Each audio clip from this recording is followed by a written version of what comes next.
Hello there. This is a short tutorial video on resolutions of the dominant 7th chord, also known as V7, and this information can be found in Unit 4 of the Royal Conservatory Level 9 Harmony book. What I'm going to do is share my screen here, and we are going to work on a couple of different pieces of music together and specific examples, and go back and forth between a document that outlines the dominant seventh and the functions, and also how the functions work when working out examples in not only just in the homework book but also in musical life.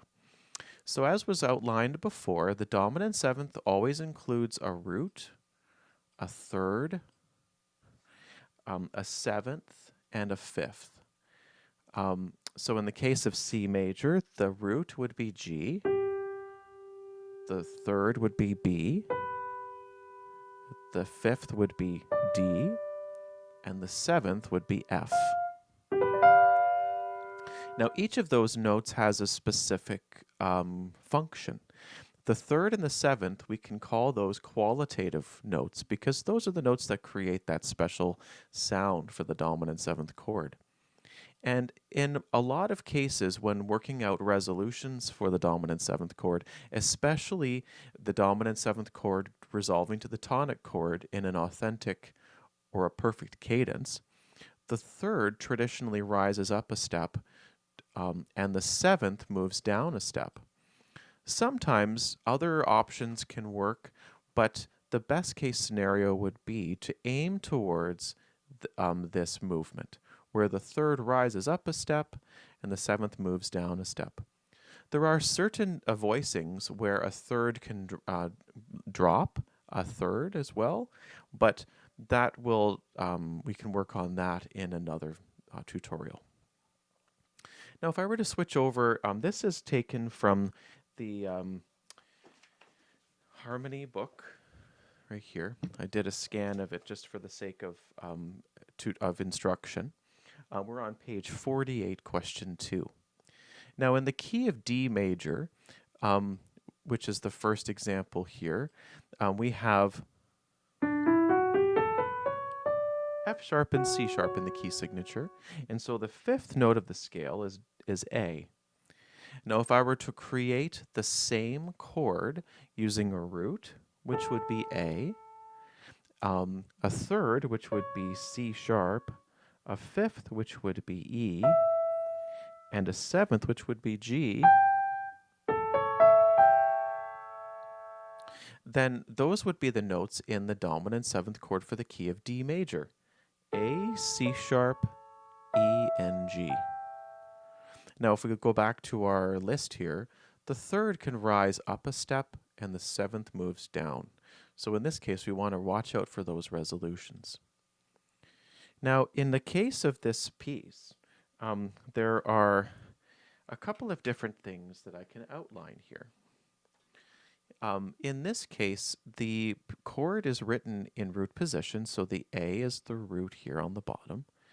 Then we have a C sharp in the soprano, so we can say the third is here, the fifth is E, and the seventh is G. So in this case, going from 5/7 to 1, which is a perfect or an authentic cadence in the key of D major, the root will go up to the root so that the chord remains in root position for the 5/7 chord and also for the tonic chord. Now the seventh, which is G, in this example moves down a semitone, and the third moves up. By doing this, the seventh, which is G, also known as scale degree 4 in the key of D major, resolves down to the third of the tonic chord, which is a good resolution. And then the third of the dominant seventh chord rises up to the tonic of the the tonic chord. So essentially, a tritone, which is created between G and C sharp, resolves to a nice sixth in the tonic chord.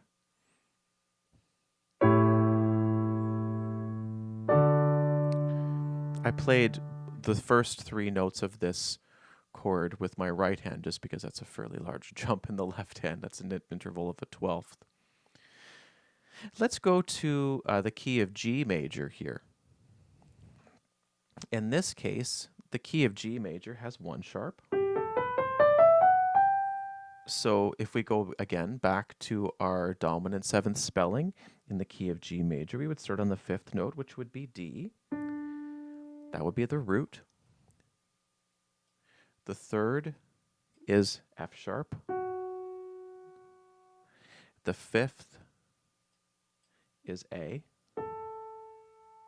And the 7th is C. Now, if I were to go back to this question, I would fill in the D as the root. In this example, the 3rd is F sharp. And in this case, there's a D for root, and then C is the 7th. So this iteration of the dominant 7th chord uses this spelling, root, root, 3rd, 7th. Now when resolving this, the root goes down to the root in the bass, the 3rd rises up to the tonic. This root remains as a common tone, so then we have a 5th, and then the 7th resolves down. So then the resolution of the tonic chord in this key of G major is root, root, 3rd, 5th.